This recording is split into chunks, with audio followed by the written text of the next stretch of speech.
Last time Jeevan అడిగాడు అన్న, ప్రతాప్ అన్న దగ్గర కూర్చోబెడతాంటారా, జగన్ వస్తున్నారు ఆయన చేత కండు వేపిస్తాను వచ్చారా అన్నాడు. అప్పుడు సుధాకర్ అన్నకి నేను ఒక్కడిని అయిపోయాను అన్న, లేకపోతే నేను నాకు కూడా పొజిషన్ ఎంతకాలం ఉన్నా అదే పొజిషన్ అయిపోతుంది నాకు. అంతే. అందువల్ల ఇప్పుడు మీ నాయకుడే చెప్పాడు కదా, మనం ఒక 10కి మోద్దాం అని చెప్తున్నారు కదా, ఇంకో 15 సంవత్సరాలు. లేదన్న, ఆల్రెడీ ప్రాబ్లం ఏంటంటే ఈ బాలినేని శ్రీనివాస్ అన్న స్ట్రక్చర్ మార్చి వైసీపీ వాళ్ళందరూ చేర్చి టీడీపీ దగ్గర నుంచి 80 సీట్లు అడిగానే దాన్ని స్కెచ్ జరుగుతుంది ఇప్పుడు ఇంటర్నల్. అది పరిస్థితి.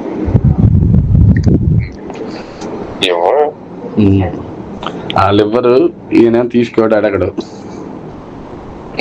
హ్యాపీగా నెలకి ఫిక్స్డ్ అమౌంట్ వచ్చేస్తుంది, ఇచ్చి ఎత్తుకొచ్చి బెంగళూరు మా పక్కనే పెడుతున్నాడు అంతా, నేను ఉండే కాడే. కళ్యాణ్ గారా? పవన్. అదే అదే పవన్ కళ్యాణ్ మా ఇంటి పక్కనే బిల్డర్, అతని కాడే పెడుతున్నాడు. అబ్బో.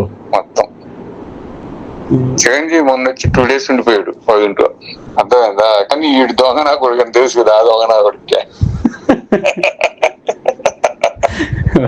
ఇప్పుడు మా నాయకుల్లో కార్యకర్తల్లో ఒకటే బాధ, అన్నదమ్ములు ఇద్దరు చిరో పదవి తీసుకున్నారు, పార్టీని మోసిన వాళ్ళని గాలికి వదిలేశారు, టీడీపీ వాళ్ళు భుజాలు మేము అంటున్నారు.